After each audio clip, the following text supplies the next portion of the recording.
नमस्कार, देवभूमि के दंगल में स्वागत है आपका। मैं हूं प्रियंका और आज देवभूमि के दंगल में हम बात करेंगे क्यों मजबूर वतन से दूर।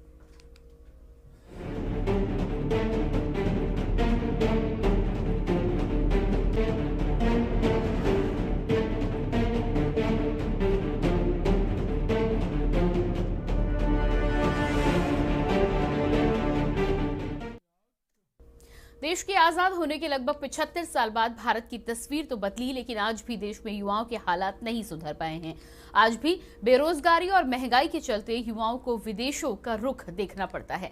सस्ती शिक्षा और रोजगार के लिए देश के युवा विदेशों में जाते हैं। कभी उन्हें कोरोना के खौफ के चलते विदेश में अपने वतन लौटने के दौरान परेशानी का सामना करना पड़ता है, तो कभी यूक्रेन और रूस जैसे देशों की जंग के बीच भयानक मंजर देखना पड़ता है। यूक्रेन में फंसे बच्चों और उनके परिजनों के हालात भारत सरकार पर सवालिया निशान खड़े करते हैं। देश को आजाद हुए 75 साल होने के बाद भी दोनों ही सरकारें देश में ऐसी व्यवस्थाएं नहीं कर पाई जिससे युवाओं को विदेश ना जाना पड़े। इसी को लेकर आज हम चर्चा करेंगे क्यों मजबूर वतन से दूर, लेकिन इससे पहले आपको दिखाते हैं एक रिपोर्ट।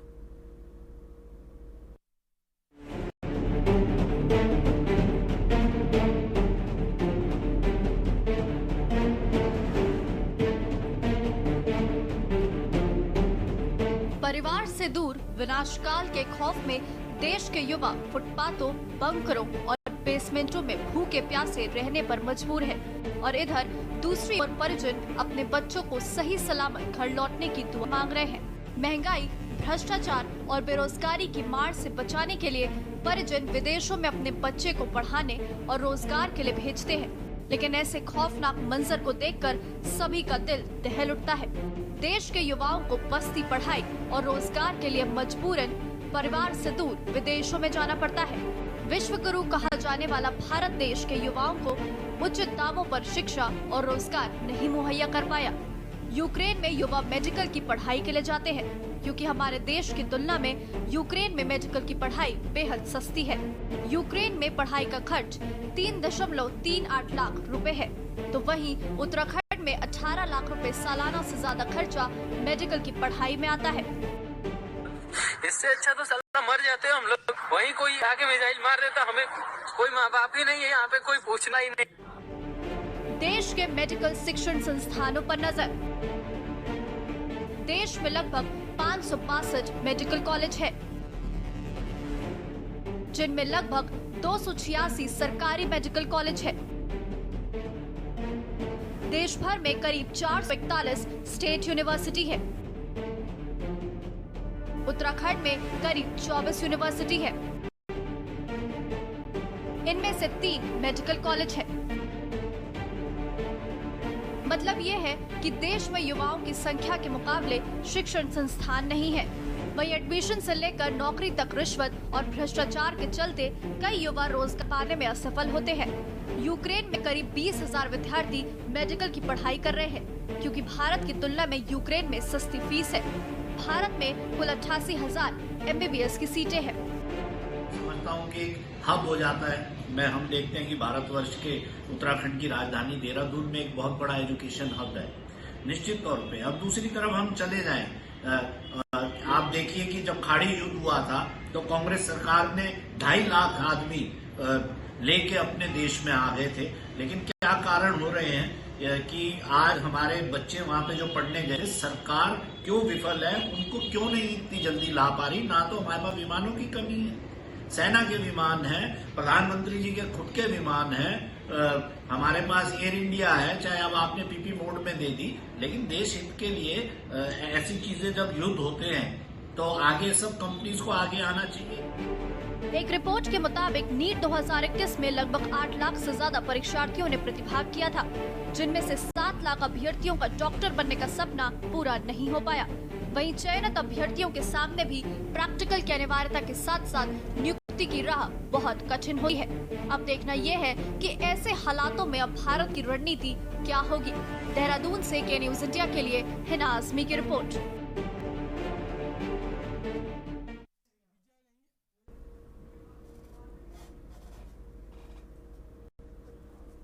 तो जिस तरह से इस रिपोर्ट के माध्यम से ये जानकारी मिलती है कि देश में छात्रों के मुकाबले मुकाबले मेडिकल कॉलेज की संख्या काफ़ी कम है और मेडिकल कॉलेज की ये संख्या कम होने के चलते ही भारी संख्या में छात्रों को एमबीबीएस की पढ़ाई के लिए देश से बाहर जाना पड़ता है। खर्च की भी हमने यहाँ पर बात की। यूक्रेन में जिस तरह से 3.5 लाख के करीब खर्च आता है और यदि भारत की बात करें तो 18 लाख के करीब खर्च आता है। ऐसे में तमाम ऐसे नागरिक हैं या ऐसे छात्र हैं जो कहीं ना कहीं इस तरह का रास्ता चुनते हैं। लेकिन आज जो हालात हम देख पा रहे हैं, कहीं ना कहीं ये हालात चिंता का विषय है, न केवल उन परिजनों के लिए, छात्रों के लिए, बल्कि भारत सरकार पर एक सवालिया निशान ये भी खड़ा करते हैं कि 75 सालों के बाद भी हम अपने देश में इस तरह की व्यवस्था, शिक्षा की व्यवस्था नहीं बना पाए जहां पर हम अपने छात्रों को भरपूर मात्रा में शिक्षा दे पाते। यहाँ पर तमाम ऐसे संख्या में लोग हैं जो एमबीबीएस की पढ़ाई करना चाहते हैं लेकिन उनके पास रिसोर्सेज मुहैया नहीं है। हमारे साथ तमाम गेस्ट जुड़ रहे हैं। सबसे पहले आपका परिचय करा देते हैं। नरेंद्र सेठी, वरिष्ठ पत्रकार, हमारे साथ है। बहुत स्वागत है आपका। इसके अलावा आरपी रतूड़ी जी हमारे साथ, कांग्रेस प्रवक्ता है, आपका भी बहुत बहुत स्वागत है। और विजय बुड़ाई, यूक्रेनी प्रवक्ता हमारे साथ हैं, बहुत स्वागत है आपका। साथ ही साथ टीके पाल, आप प्रवक्ता हमारे साथ जुड़ चुके हैं, आपका भी बहुत बहुत स्वागत है। सबसे पहले आरपी रतूड़ी जी आपके पास आएंगे। जिस तरह आज हम हालात देख पा रहे हैं, छात्रों के वीडियोस लगातार आ रहे हैं, वो वहाँ पर परेशान हैं, कहीं ना कहीं इंतज़ार कर रहे हैं लेकिन लंबा समय लग रहा है। उसके पीछे जो बड़ा कारण जिसको आज लेकर हम चर्चा करने वाले हैं कि कहीं ना कहीं हमारे भारतवर्ष में अभी शिक्षा की उतनी अच्छी सुनिश्चित व्यवस्था नहीं है कि बाहर हमारे छात्रों को ना जाना पड़े। इस पर क्या कहना चाहेंगे? 75 साल हो चुके हैं आज़ाद हुए। नहीं, देखिए चिंता का विषय तो है ही है, लेकिन ऐसा भी नहीं है कि 75 साल में ये कहें कि कुछ नहीं हुआ। हमारे यहाँ कितने मेडिकल कॉलेज, अभी उत्तराखंड में अगर आप देखेंगे तो 20 साल में हम लगभग कितने मेडिकल कॉलेज हमारे हो चुके हैं। ये धीरे धीरे हम जब 200 साल गुलाम रहते हैं, उसके बाद जिस तरह की अंग्रेज लूट पाट करके हमको खोखला करके जाते हैं, उसके बाद तो निश्चित तौर पर कि धीरे धीरे हमको अपनी ढांचागत व्यवस्था ठीक करने पड़ेगी।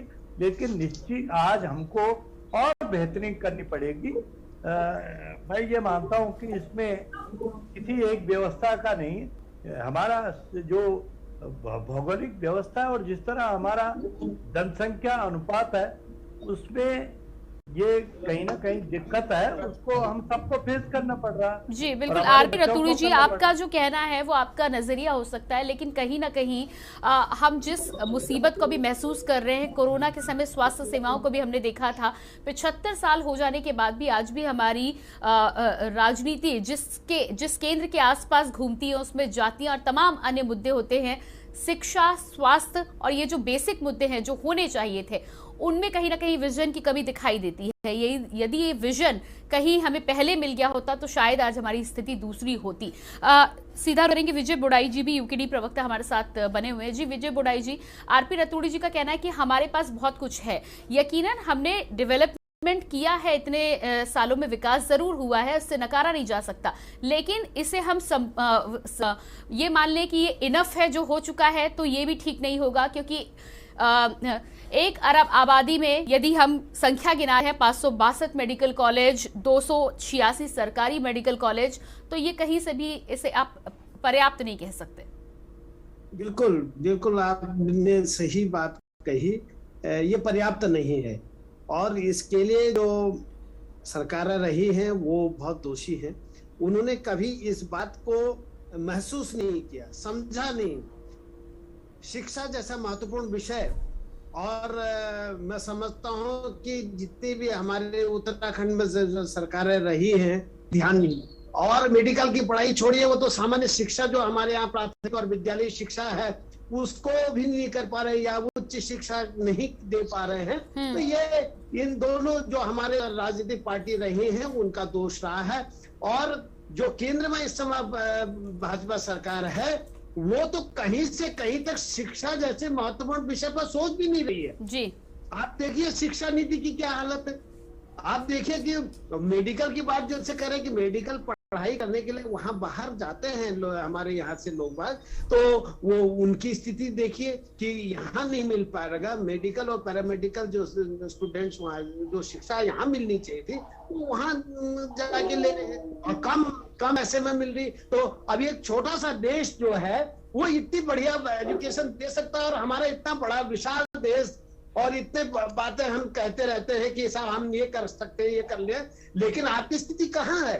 तो ये सब चीज पे गौर करने लायक बातें हैं। और आप तो ये छोड़ दिया कि आप हम लोग जो हमारी केंद्र सरकार है वो तो वहां से लोगों को ला भी नहीं पा रही है, वो आंकलन सही नहीं कर पाई कि किस रंग की स्थिति है, कितनी भयानक स्थिति है।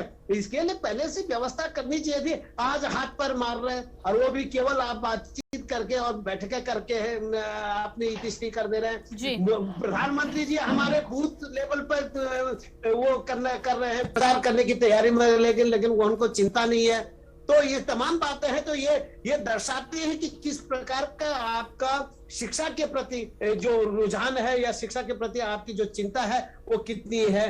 और यदि चिंता होती तो निश्चित रूप से उसका कुछ असर दिखाई देता। जी बिल्कुल। डीके पाल जी, लगातार जिस तरह से आप भी उत्तराखंड के चुनाव में कई मुद्दों को लेकर, शिक्षा आम आदमी पार्टी का भी मुख्य मुद्दा रहा है। शिक्षा की जब हम यहाँ पर बातचीत कर रहे हैं तो जो सवाल विजय जी ने भी उठाया है कि इतना बड़ा देश होने के बावजूद भी हमारे यहाँ 18 लाख लगते हैं, और यूक्रेन में 3.5 लाख सालाना में यदि पढ़ाई होती है तो कहीं ना कहीं कमी है। उस स्तर पर शिक्षा होनी चाहिए। और तमाम तरह की सब्सिडी की जब आप बात करते हैं तो कहीं ना कहीं शिक्षा भी सबके लिए होनी चाहिए। लेकिन हम भारतवर्ष में यदि देखें तो इंजीनियरिंग, मेडिकल या इस तरह की जो पढ़ाई है वो एलीट क्लास के लिए ही रह जाती है।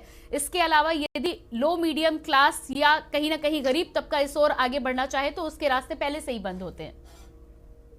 देखिए, निश्चित तौर से हमारी आजादी को 75 साल हो गए, और मैं बड़ा आश्चर्यजनक हूँ। हमारी देश की सबसे बड़ी पार्टी कांग्रेस पार्टी के आदरणीय प्रवक्ता रतूड़ी जी इस बात को कह रहे हैं कि 75 सालों में हम 200 सालों से गुलाम रहने के बाद, और इस तरह की बातें, निराशाहीन बातें कर रहे हैं जी। इस बात की निंदा करता हूं कि कांग्रेस पार्टी जिसने 50 से 60 साल राज किया हो, मैं ये नहीं कह रहा हूं कि उसने स्वास्थ्य की व्यवस्था को, शिक्षा की व्यवस्था को दुरुस्त नहीं किया, बहुत एक इन्वेस्टमेंट मिला है, लेकिन हमारी जनसंख्या के आधार पर, चीजों के आधार पर हम उतनी व्यवस्था, इतनी सुविधाएं देश के अंदर छोड़िए। मैं अगर उत्तराखंड के परिप्रेक्ष्य की बात करूं तो हम जीरो रह गए जी। तो कहने का मतलब ये कि आप 75 साल में, 70 साल में, 60 साल में आप कुछ नहीं कर पाए, ये आपका फेलियर हो सकता है। लेकिन इतने समय में हम कम से कम अपने जो पहाड़ राज्य हैं जिसमें कि उत्तराखंड। डीके पाल जी यहाँ पर मैं आपको यहाँ पर काउंटर जरूर करना चाहूंगी। जीरो तो हम नहीं कह सकते, क्योंकि कोरोना में जिस तरह से हमने लड़ाई करी है इसे हम जीरो नहीं मान सकते। ये हम जरूर मान सकते हैं कि कहीं ना कहीं विजन में, व्यवस्थाओं में कमी जरूर रही है।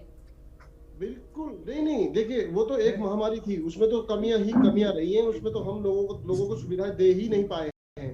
थोड़ी बहुत सुविधा जो दी है, जो अगर कोई जो प्राइवेट संस्थाएं, प्राइवेट लोग, सोनू सूद जैसे लोग और तमाम लोग अगर आते हैं, और केजरीवाल जी जैसे महत्वपूर्ण सरकार के नुमाइंदे अपनी महत्वपूर्ण तरीके से सुविधाएं ना देते तो बड़ी दिक्कतें हो जाती है। अच्छा, मैं एक बात कहना चाहता हूँ, मैं ये समझाना चाहता हूँ कांग्रेस के हमारे प्रवक्ता जी को कि शिक्षा और स्वास्थ्य की व्यवस्था दिल्ली से भी एग्जाम्पल आप नहीं ले पा रहे हैं। आप नहीं समझ पा रहे कितने मेडिकल कॉलेज खोल दे भाई 7 साल में? नहीं, अरे मेडिकल मेडिकल कॉलेज पर बात कर रहे हैं, कितने कॉलेज दिल्ली में? नरेंद्र सेठी जी के पास जाएंगे जी। डीके पाल जी आपके पास मैं वापस लौट कर आती हूँ।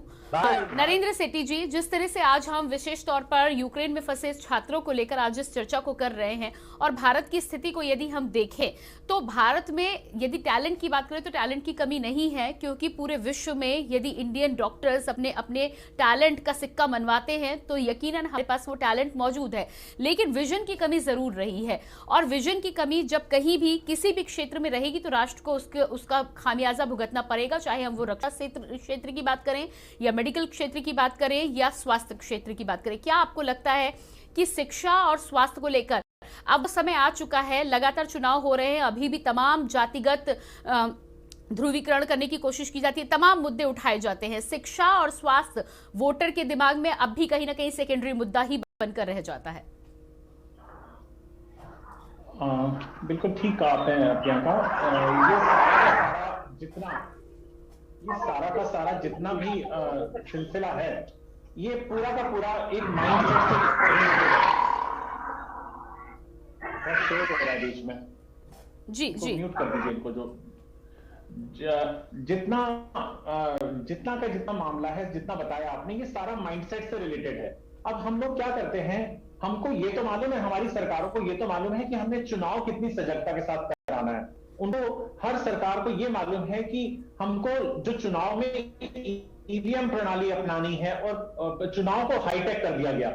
लेकिन जो बेसिक चीजें हैं जिस पर आपने अभी प्रकाश डाला कि हमें शिक्षा और चिकित्सा, इसके ऊपर किसी भी सरकार का जो ध्यान है जिस तरीके से जाना चाहिए नहीं गया और ना ही जाता है। आप ये देखिए कि अभी कोरोना काल में हम लोग भुक्तभोगी हैं, सभी लोग भुक्तभोगी हैं। किसी को अगर टेस्ट कोई कराना है, किसी को एक्सरे कराना है, तो आप सोचिए कि उसको कितनी मशक्कत करनी पड़ी और कितना ब्लैक मनी देना पड़ा और उसको टेस्ट कराने के लिए। तो ये चिकित्सा को लेकर एक आम धारणा सी बन गई है। यहाँ पे अगर यहाँ मेडिकल कॉलेज हैं, अभी जैसे डॉक्टर रुतुड़ी जी और बोल रहे थे और बीके पाल साहब डिस्कस कर रहे हैं, यहाँ मेडिकल कॉलेज हैं। आपको जानकर ताजुब होगा कि यहाँ पे एमबीबीएस के लिए 80 लाख रुपए डोनेशन दी जाती है, तब वहां पे आपको मेडिकल में सीट मिलेगी। आप स्वयं अंदाजा लगाइए कि जो अभ्यर्थी कल डॉक्टर बनेगा 80 लाख रुपए देकर, उसका नजरिया क्या होगा? क्या वो समाज सेवा करेगा या वो 50 रुपए कंसल्टेशन फीस रखेगा? वो सबसे पहले, चाहे उसके लिए कोई मरीज नहीं होगा, वो उसके लिए व्यापार है, वो सबसे पहले अपनी फीस बाहर लगाएगा कि मेरी 1000 रुपए फीस है या 1200 रुपए फीस है। तो ये सरकार के पार्ट पे बहुत बड़ी खामी है, चाहे वो कांग्रेस हो, चाहे वो भारतीय जनता पार्टी हो, चाहे कोई किसी भी दल का कोई सरकार हो किसी राज्य में भी, सबसे बड़ा खामियाजा जनता को भुगतना पड़ता है। 27 से ऊपर देश ऐसे हैं प्रियंका जहां पे मिलिट्री सर्विसेज अनिवार्य हैं विदेशों में, और वहां पे प्रत्येक घर से एक व्यक्ति को सेना में भेजना अनिवार्य है, चाहे वो उनका बेटा है या बेटी है, तो उसके अनुरूप सेना में भर्ती किया जाएगा। और हमारे यहाँ अनिवार्यता नाम की कोई चीज नहीं है। आज देश पे संकट आ जाए, आप यूक्रेन में देखिए, 80 वर्ष के उस व्यक्ति ने कहा कि मुझे असला दीजिए, मैं बॉर्डर पे जाना चाहता हूं अपनी देश की रक्षा करने के लिए जी। यहाँ इस तरीके का जिस दिन यहाँ पे देशभक्ति, जिस दिन यहाँ पे देश के प्रति एक जुड़ाव हो जाएगा, उस दिन हमें पता चल जाएगा। अभी स्क्रीन पे पढ़ रहे थे कि यूक्रेन ने कैदियों को रिहा करने के लिए, लड़ाई के लिए आदेश दे दिए हैं। आप सोचें कि संकट काल में कोई भी स्टेप जब उठाया जा सकता है, तो हम जब एक व्यक्ति कोरोना, कोई दवाई के अभाव में मर रहा है, कोई किसी के अभाव में मर रहा है, तो आप ये सोचिए कि ये जो छात्र बाहर पढ़ने गए हैं जितने, ये कोई शौक से नहीं गए, ये केवल एक पैसा बचाने के लिए कि उनको बैंक से लोन ना लेना पड़े और थोड़ी बहुत अपनी जमीन बेच के वो लोग अपनी पढ़ाई करने गए हैं। और उसके बाद ये यातनाएं सहन करी उन्होंने। देश आजाद हुए 75 साल हो गए।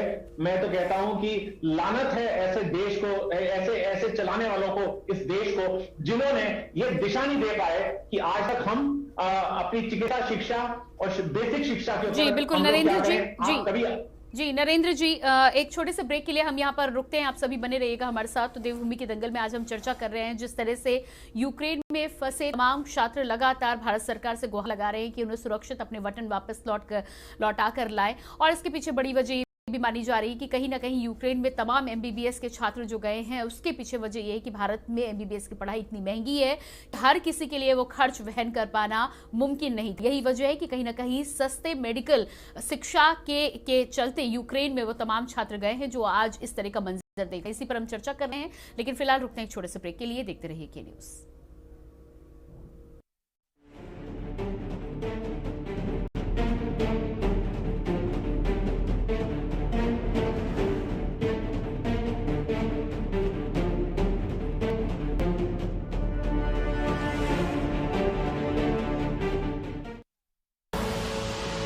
देख रहे हैं के न्यूज, खबरों का सारथी।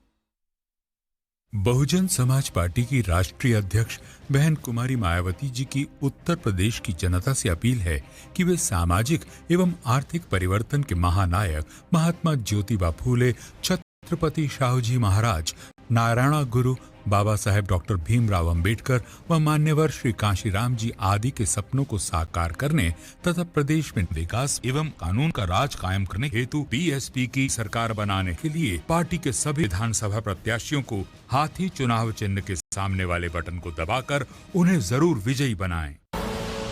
आप देख रहे हैं के न्यूज, खबरों का सारथी।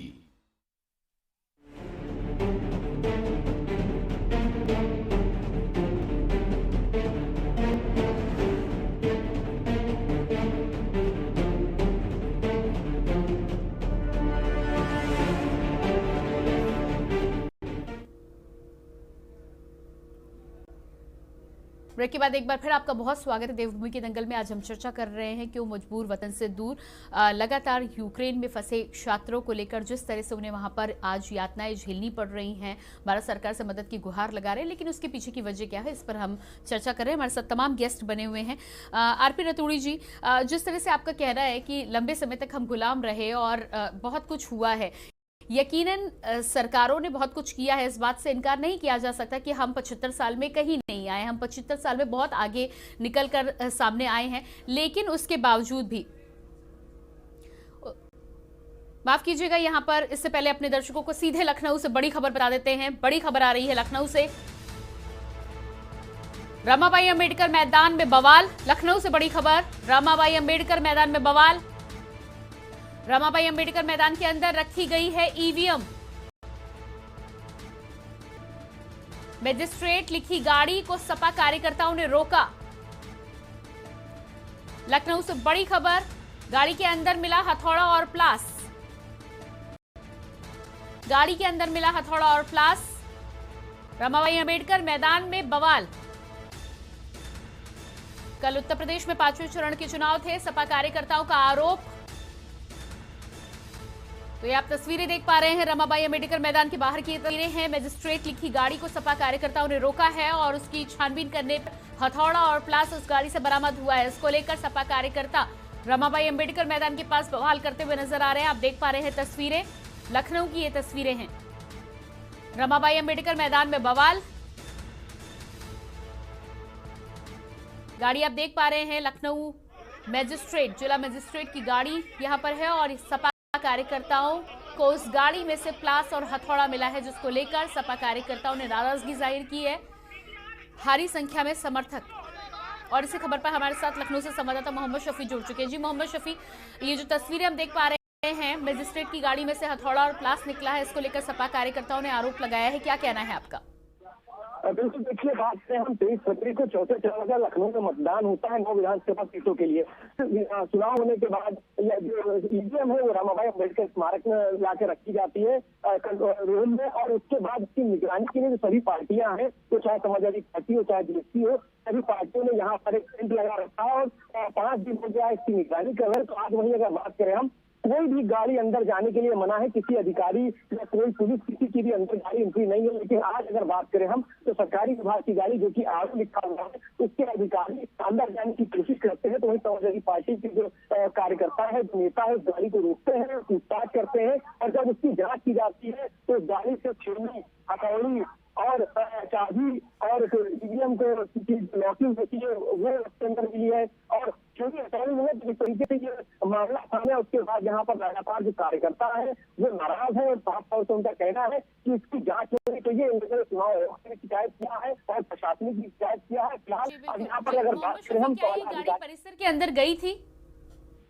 अंदर जाने से पहले समाजवादी पार्टी के जो कार्यकर्ता है उन लोगों ने इसको रोक लिया था, और जब उसके अंदर जांच की गई तो गाड़ी के अंदर कई ऐसे सामान मिले हैं जिसमें कि अंदर ले जाना अलाउ नहीं है। जी बिल्कुल। तो जिस तरह से समाजवादी पार्टी के कार्यकर्ताओं ने यहाँ पर छानबीन करी है और गाड़ी को रोका है, लेकिन ये गाड़ी अंदर जाने का प्रयास क्यों कर रही थी, क्या इस बारे में कोई जानकारी अभी तक आपके पास आई है?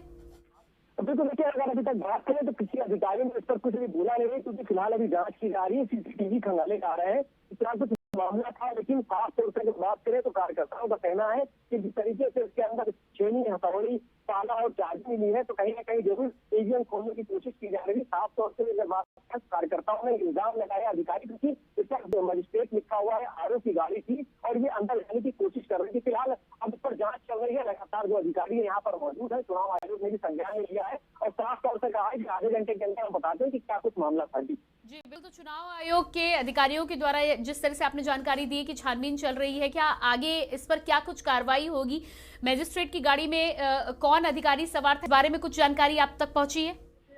बिल्कुल, देखिए इसमें आरओ मौजूद थे जो कि मध्य विधानसभा के आर थे, उनके सामने ही चुनाव कराया गया और वही अंदर जाने की कोशिश कर रहे थे। फिलहाल गाड़ी में जिस तरीके से सामान मिले हैं ये ले जाना आगे नहीं था, लेकिन जो अधिकारी है वो अंदर जाने की कोशिश कर रहे थे। उस गाड़ी में ताला, चाबी, छेनी, हथौड़ी और ईवीएम की जो लॉकिंग होती है सिस्टम वो मौजूद था। तो कहीं ना कहीं चेक करने की बात जरूर सामने आई है, जिसको इसके मिलने के बाद ये भी यहाँ कार्यकर्ता मौजूद थे, सभी पार्टियों के कार्यकर्ता और नेता जो प्रत्याशी से फिलहाल यहाँ पर आ चुके हैं और लगातार मांग कर रहे हैं कि इसकी जांच चुनाव आयोग खुद अपने संज्ञान में लेकर करे और जो भी ईवीएम यहाँ रखी हुई है उसकी निगरानी सही से की जाएगी।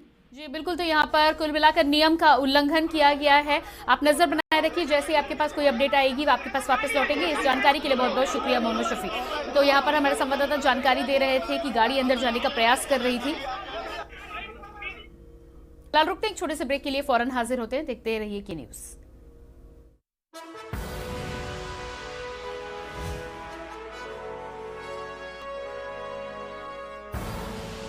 आप देख रहे हैं के न्यूज, खबरों का सारथी। चुनाव का टाइम बहुत बढ़िया होता है हिसाब करे के लिए। पहले पिछड़े वर्ग के साथ कितना अत्याचार होता था, यहाँ तक कि शिकायत तक दर्ज नहीं होती थी, और आज शिकायत भी दर्ज होती है, उस पे कार्रवाई भी होती है। जो देते थे हमें चोट, काहे देंगे हम उन्हें वोट? हिसाब लगा लीजिए। सोच ईमानदार, काम असरदार, यूपी फिर मांगे भाजपा सरकार। कमल का बटन दबाएं, भाजपा को जिताएं। जुबान के लिए उड़ चला गैरों की ज़मीं पर, खुशबू अपने पन की ढूंढता। दूर कितना भी जा, इस जुबान से दूर ना जा पाओगे। विमल, बोलो जुबान केसरी। आप देख रहे हैं के न्यूज, खबरों का सारथी। ब्रेक के बाद स्वागत है आपका। आइए आपको सीधे लिए चलते हैं गोरखपुर, जहां पर मुख्यमंत्री योगी आदित्यनाथ रोड शो कर रहे हैं। तो आप तस्वीरें देख पा रहे हैं, गोरखपुर से सीधी तस्वीरें ये मुख्यमंत्री योगी आदित्यनाथ की। रोड शो में भारी संख्या में आप यहां पर बीजेपी के लहराते हुए झंडे देख पा रहे हैं। भारी संख्या में भाजपा के समर्थक सड़कों पर नजर आ रहे हैं। भारी भीड़ के बीच सीएम योगी आदित्यनाथ आज जनता का अभिवादन स्वीकार कर रहे हैं और ये आप देख पा रहे हैं विक्ट्री साइन दिखाकर कहीं ना कहीं जनता के बीच पहुंच रहे हैं मुख्यमंत्री योगी आदित्यनाथ। आने वाले चरणों में गोरखपुर में चुनाव होने हैं और उसको लेकर लगातार प्रचार प्रसार अभियान भारतीय जनता पार्टी और मुख्यमंत्री योगी आदित्यनाथ का जारी है। खुद मुख्यमंत्री योगी आदित्यनाथ गोरखपुर से इस बार चुनाव लड़ रहे हैं और ऐसे में चुनाव से पहले जनता के बीच पहुंचकर जन से भाजपा के पक्ष में वोट करने की अपील करते हुए नजर आ रहे हैं और विक्ट्री साइन लगातार दिखाते हुए नजर आ रहे हैं। लगातार बयानों के दौरान मुख्यमंत्री योगी आदित्यनाथ के साथ ही साथ भाजपा के तमाम नेताओं का ये कहना है कि भाजपा सत्ता में फिर से भारी बहुमत से वापसी करेगी और इसे विश्वास के साथ आप यहाँ पर देख पा रहे हैं मुख्यमंत्री योगी आदित्यनाथ गोरखपुर की सड़कों पर जनता का अभिवादन स्वीकार करते हुए और विक्ट्री साइन दिखाते हुए। जैसे जैसे चुनाव के चरण आगे बढ़ते जा रहे हैं, 5वें चरण के बाद अब 6ठे और 7वें चरण का चुनाव बचा है। तो आप देख पा रहे हैं सांसद रवि किशन मुख्यमंत्री योगी आदित्यनाथ के साथ उनके रथ पर सवार तमाम भारतीय जनता पार्टी के नेता और ये अथाह सागर जन सैलाब लोगों का आप सड़कों पर देख पा रहे हैं। साथ ही साथ सड़कों पर लोग अपनी छतों पर भी खड़े होकर मुख्यमंत्री योगी आदित्यनाथ का अभिवादन कर रहे हैं। भारतीय जनता पार्टी के झंडे दिखाकर उनका स्वागत अपनी गलियों में करते हुए नजर आ रहे हैं। गोरखपुर की सड़कों पर मुख्यमंत्री योगी आदित्यनाथ का रोड शो तस्वीरें आप देख पा रहे हैं। आगामी चरणों में चुनाव होना है और उसको लेकर भारतीय जनता पार्टी का प्रचार प्रसार अभियान लगातार जारी है। देख पा रहे हैं आप किस तरह से भारी संख्या में समर्थक भारतीय जनता पार्टी के झंडे बैनर लहराते हुए सड़कों पर आप जन सैलाब गोरखपुर की सड़कों पर आज नजर आ रहा है। छठे चरण का प्रचंड प्रचार किया जा रहा है। गोरखपुर से मुख्यमंत्री योगी आदित्यनाथ का रोड शो। तो ये तस्वीर देख पा रहे हैं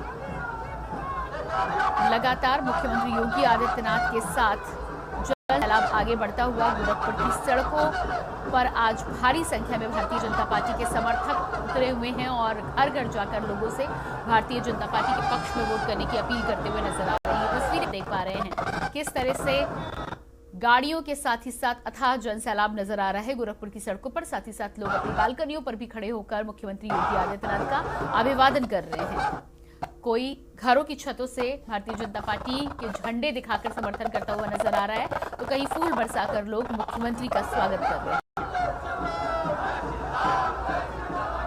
तो आप देख पा रहे हैं चारों तरफ गोरखपुर में जिधर भी नजर जाती है भारतीय जनता पार्टी के झंडे लहराते हुए पूरी तरह भगवामयी गोरखपुर की गलियां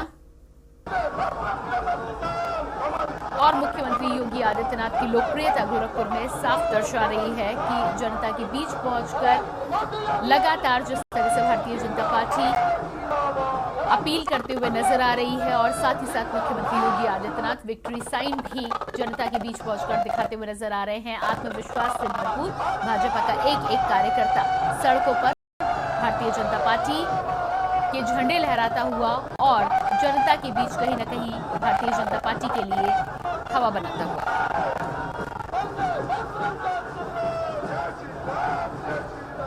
तो छठे चरण के चुनाव के लिए प्रचंड तरीके से मुख्यमंत्री योगी आदित्यनाथ गोरखपुर में प्रचार प्रसार करते हुए नजर आ रहे हैं। खुद मुख्यमंत्री योगी आदित्यनाथ गोरखपुर से प्रत्याशी हैं और छठे चरण में गोरखपुर में चुनाव हो रहा है। 3 फरवरी को गोरखपुर में मतदान होना है, उससे पहले भारतीय जनता पार्टी का ये विशाल रोड शो आप गोरखपुर की सड़कों पर दें और योगी मोदी के नारे लगाते हुए लोग भारतीय जनता पार्टी के समर्थक कार्यकर्ता योगी और मोदी के नारे लगाते हुए आगे बढ़ते हुए आप देख पा रहे हैं पूरे गोरखपुर की सड़कों को भगवा रंग में रंग दिया गया है। भगवा झंडे भगवा गुब्बारों से पूरे गोरखपुर को भगवामय कर दिया गया है। ये तस्वीरें आप देख पा रहे हैं।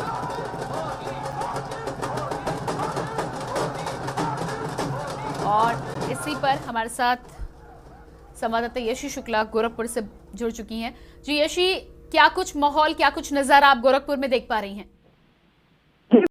मैं आपको बता दूं कि यहाँ पर भव्य रोड शो का आयोजन किया गया है। यहाँ की जो तस्वीरें हैं वो वाकई देखने लायक हैं और कहीं ना कहीं ये लग रहा है कि भाजपा ने जो अभी चुनावों में थोड़ा बहुत नुकसान उन्हें लग रहा था कि देखने को मिलेगा, उसकी पूरी भरपाई आज वो पूर्वांचल से करने वाले हैं। ऐसी तस्वीर प्रियंका यहाँ पर देखने को मिल रही है। भारी जन सैलाब जो है वो उमड़ा हुआ है। भाजपा के जो समर्थक हैं, भाजपा के जो कार्यकर्ता हैं वो यहाँ पर मौजूद है। हर कोई जय श्री राम के नारे लगा रहा है। अब से थोड़ी देर में यहाँ पर योगी जी आने वाले हैं, जिसको लेकर इससे पहले यहाँ पर जल शक्ति मंत्री धर्मेंद्र सिंह भी पहुंच चुके हैं, रवि किशन सांसद यहाँ पर पहुंच चुके हैं, तमाम नेता यहाँ पर मौजूद हैं और एक भव्य आयोजन कह सकते हैं रोड शो का यहाँ पर प्रियंका देखने को मिल रहा है। जी बिल्कुल यशी, तो जिस तरह से हम देख पा रहे हैं सड़कों पर अथाह जन सैलाब नजर आ रहा है और उसके साथ ही साथ लोग छतों पर भी खड़े होकर मुख्यमंत्री योगी आदित्यनाथ का अभिवादन कर रहे हैं। क्या लगता है आपको, छठे चरण के लिए मुख्यमंत्री खुद वहां से प्रत्याशी भी हैं, क्या कुछ स्थिति बन रही है और इसके साथ ही साथ तमाम अलग पार्टियों की यदि हम बात करें तो उनकी क्या कुछ स्थिति गोरखपुर में बनी हुई है?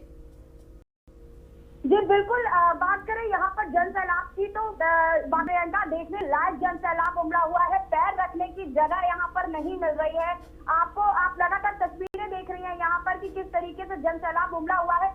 बात यहाँ पर अगर हम विपक्ष की करें तो कल जब समाजवादी पार्टी के अध्यक्ष अखिलेश यादव यहाँ पर आए थे तो वो रोड शो में उतना जन सैलाब देखने को नहीं मिला और कहीं ना कहीं आज रवि किशन से जब हमने बात की तो उन्होंने कहा कि वो पूरी तरीके से फ्लॉप रोड शो था और आज जो हम तस्वीरें देख रहे हैं वाकई यहाँ पर जन सैलाब उमड़ा हुआ है। और कल जो अखिलेश यादव ने आरोप लगाए थे सरकार पर तो कहीं ना कहीं आज ये भी उम्मीद जताई जा रही है कि यहाँ जब जनसभा को संबोधित करेंगे मुख्यमंत्री योगी आदित्यनाथ तो उन आरोपों का भी जवाब जरूर देंगे प्रियंका।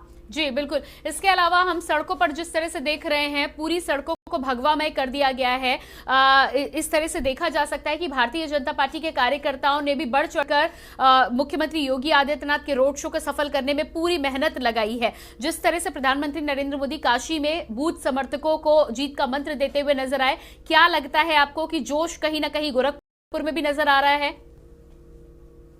जैसे कि 198 से लेकर अभी तक 5 बार के सांसद रहे हैं मुख्यमंत्री योगी आदित्यनाथ, पहली बार विधानसभा चुनाव लड़ने जा रहे हैं और कहीं ना कहीं यहाँ पर हमने बात भी की स्थानीय निवासियों से, वो काफी खुश नजर आ रहे हैं। और यहाँ के लोगों का तो ये भी मानना है कि सिर्फ चुनाव लड़ने से, ये विधानसभा का चुनाव लेने से करीब आसपास की जो 22 से लेकर 25 तक की सीटें हैं वो भी प्रभावित हो रही हैं और हर कोई जय श्री राम के नारे लगा रहा है, हर कोई भाजपा सरकार बनने का दावा कर रहा है।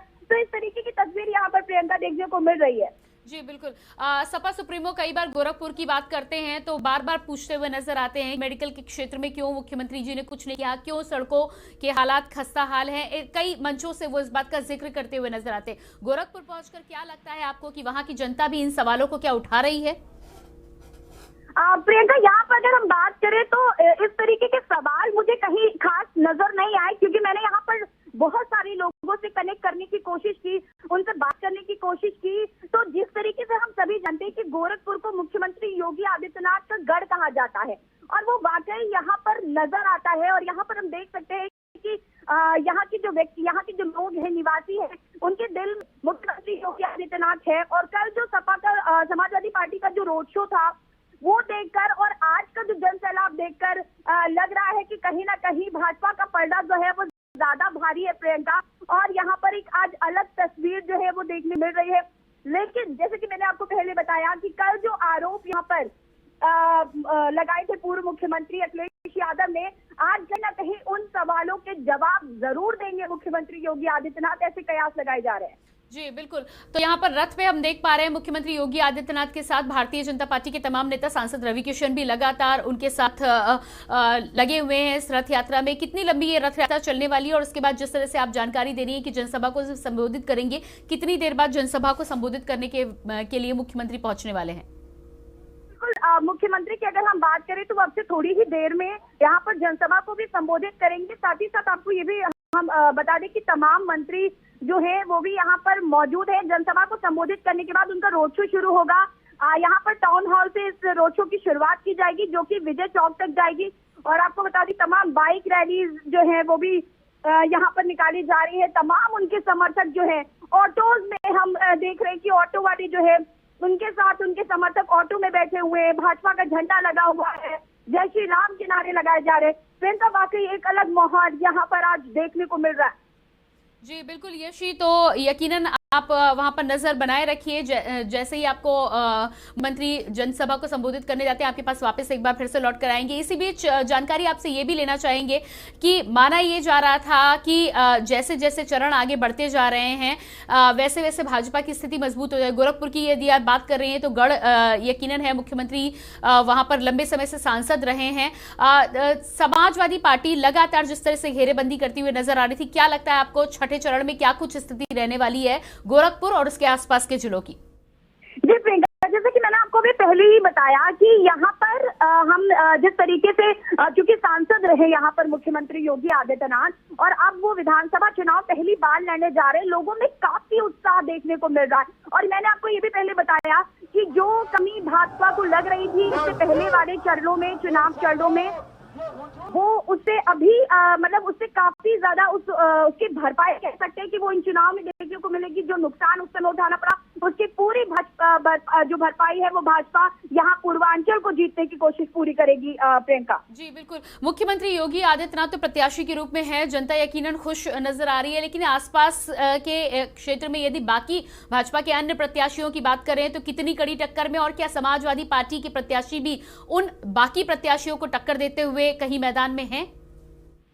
अब बिल्कुल प्रियंका, देखिए अगर ऐसे हम ज्यादा बात करेंगे तो कहीं ना कहीं ऐसा लगेगा कि भाजपा की ज्यादा बात की जा रही है, लेकिन जो यहाँ की हकीकत है, जो मैंने यहाँ आकर जाना, वो कहीं ना कहीं प्रियंका बाकी स्थिति भाजपा के फेवर में ही नजर आती है। जैसे कि हम जानते हैं 2017 में 9 विधानसभा सीटें यहाँ पर हैं गोरखपुर में, और 8 विधानसभा सीटें जो है वो भाजपा के खाते में थी। लेकिन इस बार जो भाजपा है वो दावा कर रही है कि वो यहाँ पर पूरी 9 की 9 सीटों पर जीत हासिल करके रहेगी। सपा को यहाँ पर उतनी महत्व कह सकते हैं नहीं मिल पा रहा है जितना मुख्यमंत्री योगी आदित्यनाथ को यहाँ पर लोग पसंद कर रहे हैं, उनकी बात कर रहे हैं, उनके द्वारा जो काम किए जा रहे हैं उनको बहुत पसंद कर रहे हैं।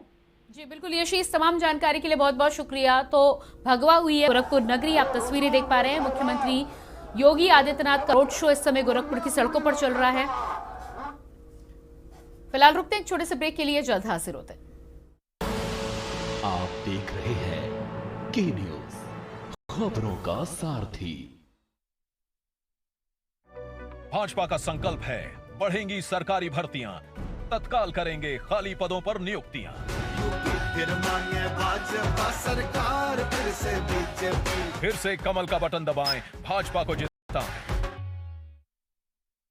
खुदी को आजमाया है तो ये अंदाज आया है, खुदी को आजमाया है तो ये अंदाज आया है। तुम्हें भी मैं हूं शुद्ध प्लस पान मसाला। आप देख रहे हैं के न्यूज, खबरों का सारथी। ब्रेक के बाद एक बार फिर से बहुत स्वागत है। देवभूमि की दंगल में लगातार हम चर्चा कर रहे थे आज यूक्रेन में जिस तरह से छात्र फंसे हुए हैं, भारी संख्या में वहां पर छात्र एमबीबीएस की पढ़ाई करने के लिए पहुंचे थे, और कहीं ना कहीं सस्ती पढ़ाई की वजह से इन तमाम छात्रों ने यूक्रेन को चुना था। लेकिन आज रूस और यूक्रेन के बीच युद्ध के बीच में जैसी स्थिति उन तमाम छात्रों की बनी हुई है, लगातार भारत सरकार से गुहार लगा रहे हैं। इसी पर हम चर्चा कर रहे हैं, इसके पीछे का कारण क्या है।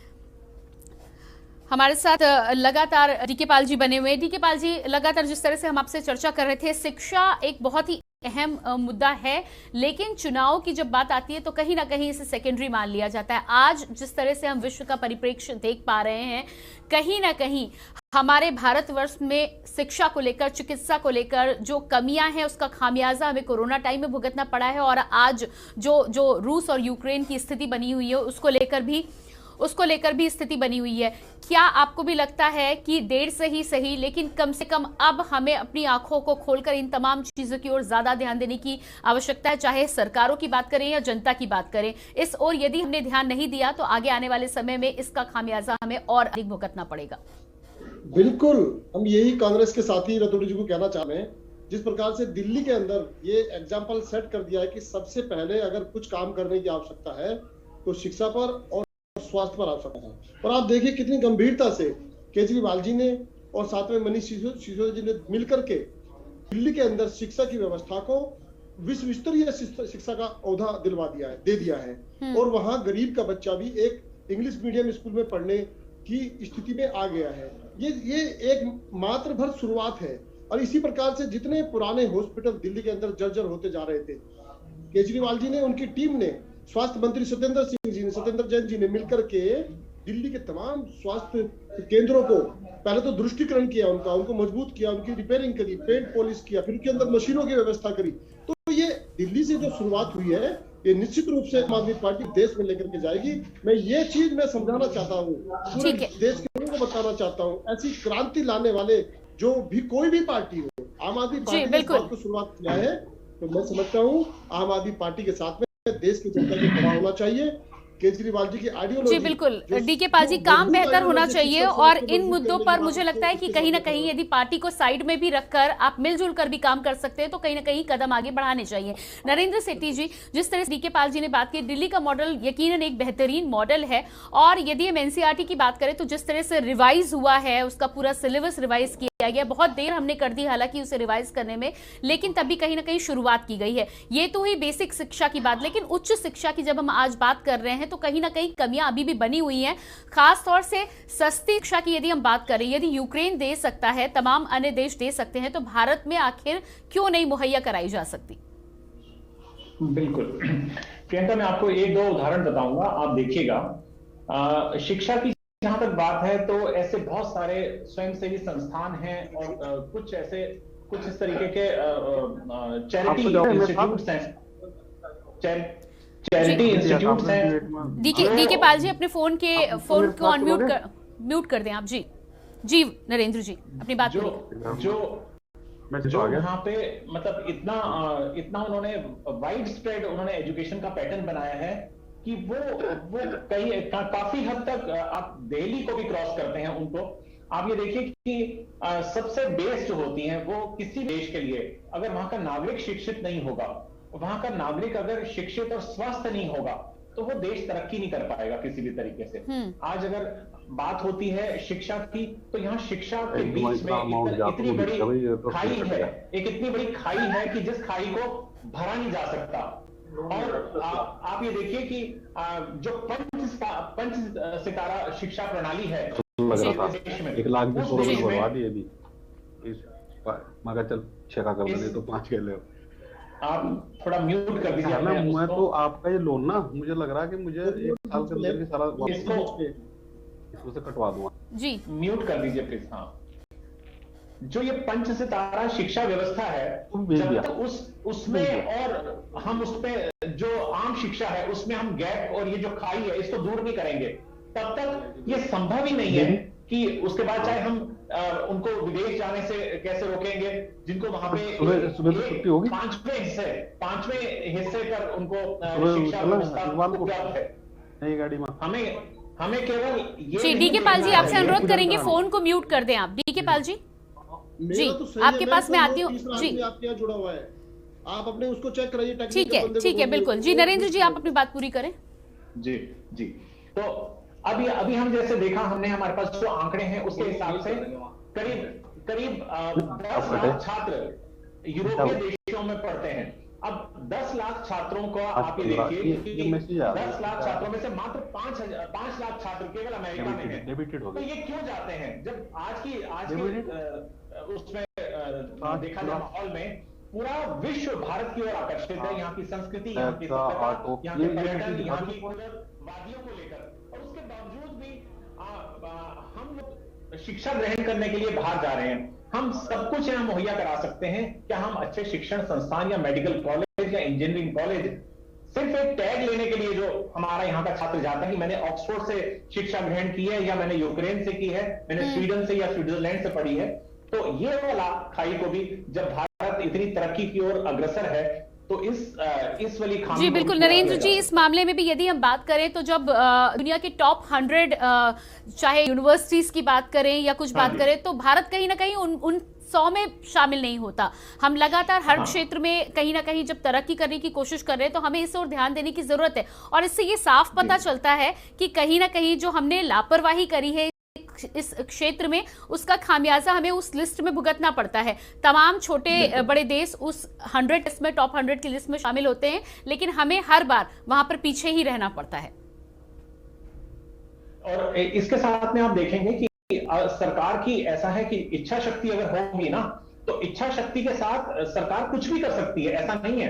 आज अगर एयर इंडिया के विमान से यूक्रेन से छात्र भारत वापस बुलाए गए हैं, उनको सुरक्षित पहुंचाया गया है, तो ये सरकार की दृढ़ इच्छा शक्ति है जिसके तहत वापस लौटे हैं छात्र।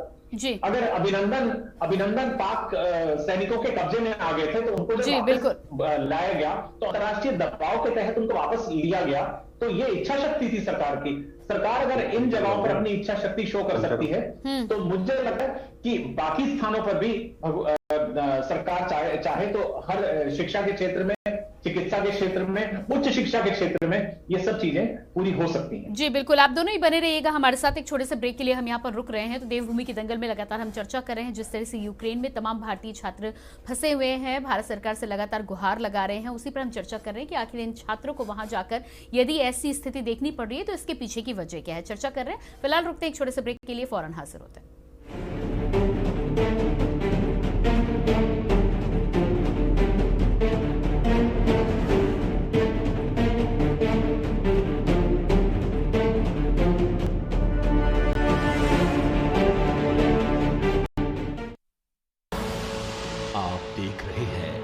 के न्यूज, खबरों का सारथी।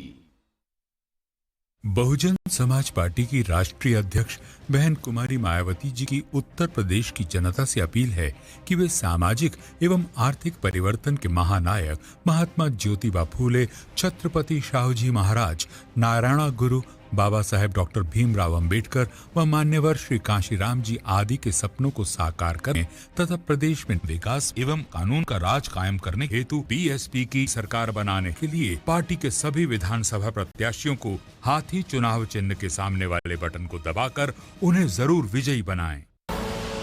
आप देख रहे हैं के न्यूज, खबरों का सारथी।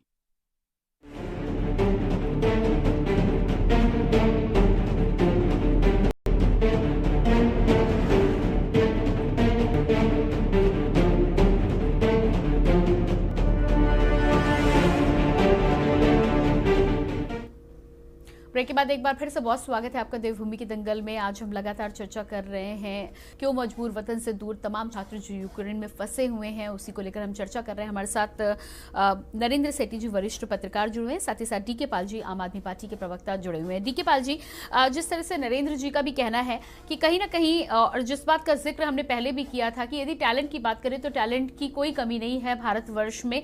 जनसंख्या हमारे पास ज्यादा है और जनसंख्या के हिसाब से यदि हम रिसोर्सेज की बात करें तो हर क्षेत्र में यकीनन कमी भारतवर्ष में है हमारे पास, चाहे, और यही वजह है कि भारी संख्या में बेरोजगार भी भारतवर्ष में हैं।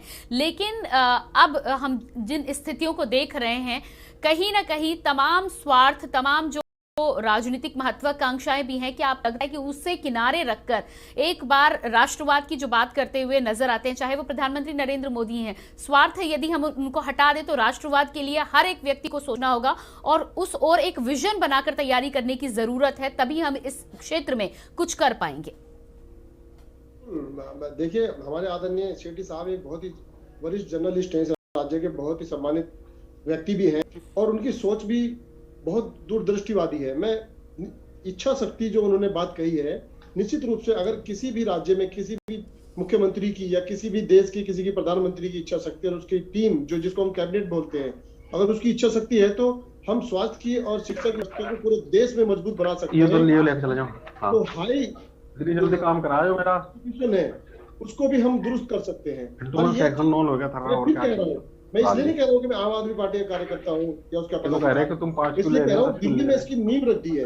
आप देखिए दिल्ली में इसकी पहली ऐसी खेल यूनिवर्सिटी तैयार की है और वहाँ की सरकार ने, वहाँ के खेल मंत्री ने, जहाँ से पूरे देश के खिलाड़ियों को, जो टैलेंटेड खिलाड़ी है, जो टैलेंट रखते हैं, उनको फ्री खेल के लिए, पढ़ाई के लिए, तमाम व्यवस्था के लिए, रहने के लिए, खाने के लिए सुविधाएं दी गई है। तो हम जो दिल्ली में दिया गया है, जो तैयार किया गया, उससे गरीब बच्चा शिक्षा ले रहा है। जो वो कहना कि छोटी एजुकेशन है, माना कि इंटर तक 12 तक है वो, लेकिन हायर एजुकेशन में भी आम आदमी पार्टी दिल्ली के अंदर अस्पतालों को मुझे इन्होंने पहचाना, मैं तो कभी। देखिए पाल जी, आपको यहाँ पर बीच में रोकेंगे, अपने दर्शकों को सीधे सुना देते हैं। उत्तराखंड के मुख्यमंत्री पुष्कर सिंह धामी आने वाले श्रद्धालुओं को, पर्यटकों को यहाँ पर किसी असुविधा का सामना न करना पड़े, उसके लिए हम लोगों ने आज ये बैठक की है और बैठक के माध्यम से बहुत सारी चीज़ें आई हैं। पार्किंग से, लाइट से संबंधित, जल संस्थान, पेयजल की समस्या है, टॉयलेट्स की है, इन सभी बिंदुओं पर हम लोगों ने क्रमवार रूप से चर्चा की है और सभी व्यवस्थाएं मेला आने तक पूरी तरह से दुरुस्त होंगी और सभी आने वाले मेले श्रद्धालुओं को यहाँ पर पूरी सुविधा मिलेगी और वो अपने जिस उद्देश्य से यहाँ आएंगे और मैया उन सबकी मनोकामना भी पूर्ण करेंगे। सर, रोपवे का काम अभी तक शुरू नहीं हो पाया, जबकि उसका शिलान्यास भी हो गया, 2 बार हो चुका है, लेकिन रोपवे का काम पिछले दिनों चुनाव आचार संहिता लगने के कारण से कुछ कामों में धीमी उनकी प्रगति हो पाई है, लेकिन जैसे ये आचार संहिता हटती है और कुछ इलेक्शन कमीशन को यहाँ से भेजा है, उनको जल्दी ही परमिशन मिलने के बाद जल्दी उन पर काम शुरू होगा। Thank you sir. तो ये थे मुख्यमंत्री पुष्कर सिंह धामी, बातचीत कर रहे थे। और सीधे चर्चा पर हम एक बार फिर से वापस लौटते हैं। देवभूमि के दंगल में लगातार हम चर्चा कर रहे थे। हमारे साथ नरेंद्र सेठी वरिष्ठ पत्रकार और साथ ही साथ डीके पाल आम आदमी पार्टी से प्रवक्ता बने हुए। नरेंद्र सेठी जी, जिस तरह से हम उत्तराखंड में यदि बात कर लें तो मेडिकल यूनिवर्सिटी को लेकर अभी भी जो तमाम तरह के आरोप लगाए जाते हैं और जिस पर कांग्रेस लगातार आरोप लगा रही है, कहीं ना कहीं देश की हम बात करते हैं तो वहां पर तो कमी है ही है, पर राज्य सरकारों को भी जो जिम्मेदारी दी जाती है वो पुख्ता तौर पूरी जिम्मेदारी से उस काम को करते हुए नजर नहीं आते। और भ्रष्टाचार की यदि हम बात करें तो लगातार लंबे समय से ये तमाम कुछ झेलने के बावजूद भी अभी भी तमाम अधिकारी सबसे पहले अपना स्वार्थ देखते हैं और यही वजह है कि सफलता मिलती नहीं है। जी प्रियंका, देखिए जो कि समस्या है, जो मूल जड़ है जो समस्या की, बेटा वो क्या है कि जो शिक्षा की और पूरी व्यवस्था है वो इतनी ज्यादा फ्लैटेड है कि उसमें सही ढंग से हम जिस तरीके से प्रोजेक्ट करना चाहते हैं वो वाली व्यवस्था में तो असल में बाहर रहे ना सर पढ़ने लिखने में जो जी बिल्कुल। नरेंद्र जी माफ कीजिएगा, बहुत बहुत धन्यवाद हमसे जुड़ने के लिए। तो यहाँ पर चर्चा को विराम देंगे। डीके पाल जी बहुत बहुत धन्यवाद आपका भी। तो लगातार आज हम चर्चा कर रहे थे देवभूमि के दंगल में जिस तरह से तमाम छात्र यूक्रेन में फंसे हुए हैं, लगातार भारत सरकार से गुहार लगा रहे हैं। ऐसे में 4 फ्लाइट्स के द्वारा करीब 1000 से अधिक बच्चों को वापस लाया गया है, लेकिन ये संख्या यूक्रेन में करीब 20,000 छात्रों की है। उसके पीछे का कारण यदि हम देखें तो कहीं ना कहीं ये तमाम छात्र यूक्रेन में MBBS की पढ़ाई करने के लिए इसलिए भी गए थे क्योंकि यूक्रेन में MBBS की पढ़ाई करने का खर्चा साल भर का करीब 3.5 लाख है, जो कि भारत में 18 लाख के करीब है। यदि भारतवर्ष में इस तरह की पढ़ाई, सस्ती पढ़ाई मुहैया होती तो शायद इन तमाम छात्रों को आज यूक्रेन में फंसे नहीं होना पड़ता। और उसके साथ ही साथ लगातार गुहार भी लगा रहे। हालांकि भारत सरकार इस पूरे मुद्दे पर कह रही है कि छात्रों के साथ है और जल्द से जल्द उन सभी को एयरलिफ्ट करने का काम करेगी। देखना ये होगा कि कितनी जल्दी ये तमाम छात्र वापस लौटते और भविष्य के लिए इस तरह के तमाम छात्र भारतवर्ष से बाहर ना जाएं, उसके लिए हम क्या कुछ व्यवस्थाएं करने में सफल हो पाते। देवभूमि के दंगल में इतना ही। बाकी खबरों के लिए लगातार बने रहिए के न्यूज इंडिया के साथ। मुझे दीजिए इजाजत। नमस्कार।